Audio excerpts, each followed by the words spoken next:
لفظی بےعزتی کے منفی اثرات بہت دیر تک برقرار رہتے ہیں۔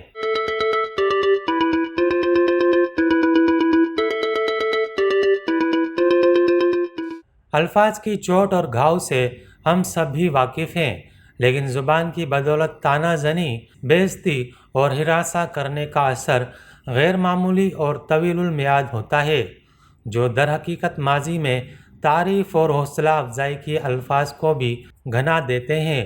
یہ خلاصہ ہے ایک نئی تحقیق کا جو حال ہی میں منظر عام پر آئی ہے۔ ماہرین کہتے ہیں کہ تنقید اور حقارت بھرے الفاظ ایک گہرے لفظی تھپڑ جیسے ہوتے ہیں، جس کے منفی اثرات بہت دیر تک بھلائے نہیں جا سکتے۔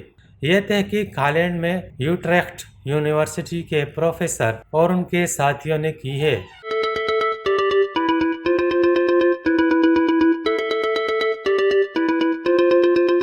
جس میں دماغی اسکیننگ سے مدد لی گئی ہے۔ تحقیق میں کل شرکاء کے سر پر الیکٹروڈ لگا کر انہیں تلخ باتیں سنائی گئیں اور اس دوران دماغی سرگرمی یا رد عمل کا جائزہ لیا گیا۔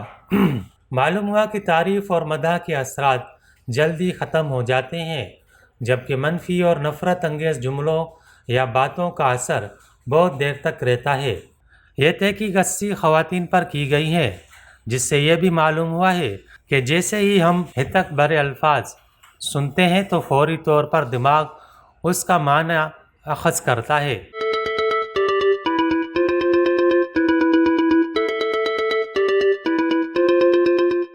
اور سماجی لحاظ سے طے کرتا ہے کہ کہنے والا کیا کہنا چاہ رہا ہے۔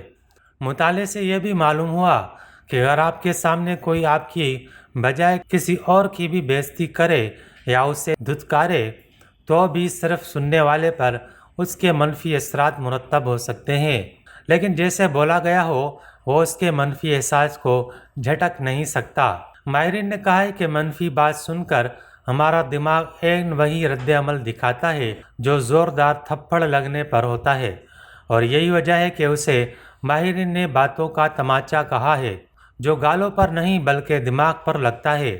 یہ دماغ کی توجہ ہٹا دیتا ہے اور دماغ میں طویل عرصے تک گھر بنا لیتا ہے۔